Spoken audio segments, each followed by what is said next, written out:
Art of Wisdom, the first of 4 lessons. Introduction to same. What the heck is it? Hmm, hmm, hmm. Well, in a cranial nutshell, it's the ability of being able-bodied enough to use knowledge aright, which is manifested and made practical by applying one's higher self in the daily experiences we call life. And the very fear of it itself is the beginning of same. Think about it. And permit me to explain. That is, for starters, do not fear inadequacy, dispute, dismay, or dissension. These are not of source, for the wisdom of creation was and or is exemplified and personified for us through the very lives of those whom art wise. And if one would be given wisdom, one must learn to abide in this and that way, which most certainly doth not come easy, but rather in practice, trying and failing, and then rising to the occasion again and again until such knowledge is innately ingrained and regained. Has one been disheartened, dissuaded, or upset at something or other? Has one's earnest desires and most sincere wishes been dashed and discounted? Or have they failed to be or become fulfilled by will? Remember and never forget, we're all still capable of being champions, heroes, yea, victors of self, and same in our own fight for what's right. And 'tis in this, that, these, and those ways and means one has and finds strength, power, and might.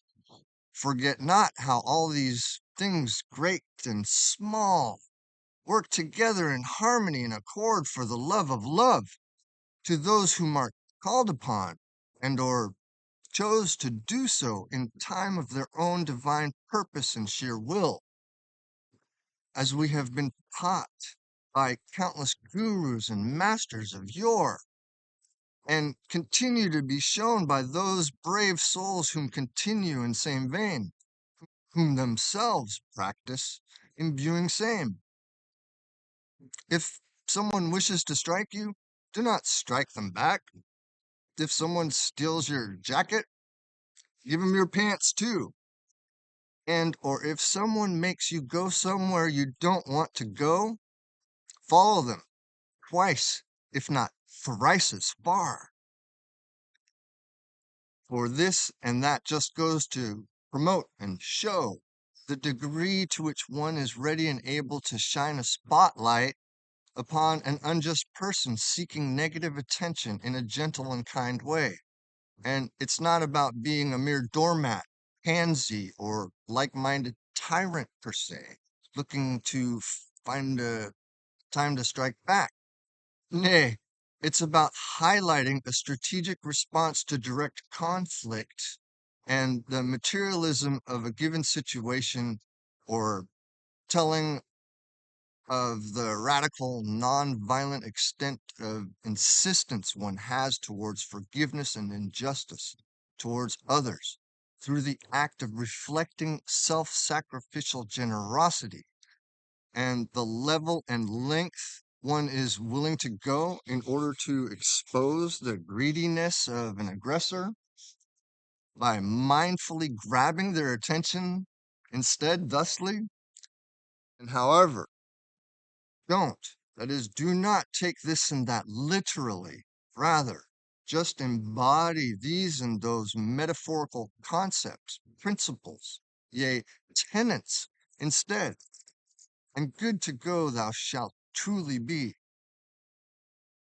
Yea, indeed, there is very, very much wisdom to be had here and therein by one and all involved, or privy to same, hindered not by judgment nor shame, whilst in the presence of such acumen, action, and divine discipline, and nothing, I mean fucking nothing, can make anyone understand or see for themselves what it takes to authentically forbear, forgive, and care for our misperceived enemies and so called foes, but through the powerful spirit and supreme authority of love, and love for the sake of same.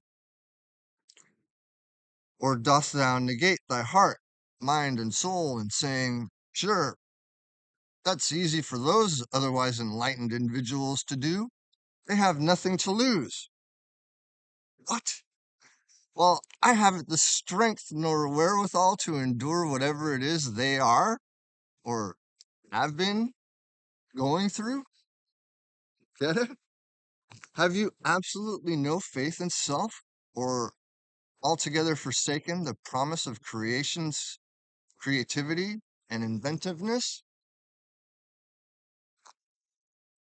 Behold, and be brave and bold, for it is indeed always in all ways and means with thee in thy ever present life. So don't ever lose touch with it.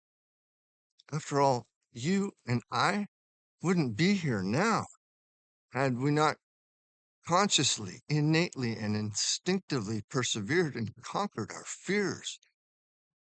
Thusly, albeit not necessarily to the same extreme, but seriously, folks, get real and fucking keep it real if you know what's good for you and just with such widespread wisdom, that is. For to those whom give and pass such a quenching cup of experience, knowledge, and good judgment, as in simply being wise, shall not lose their reward. Wisdom is not given for the sake of being well spoken of, nor for the purpose of receiving accolades or praise. Nay, but rather that the glory of creation be made manifest in the flesh.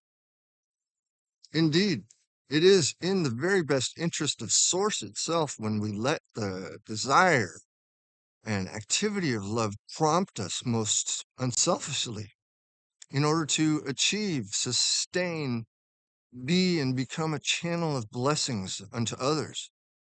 In which awesome case, showing ourselves approvingly as co creators of Source itself as well.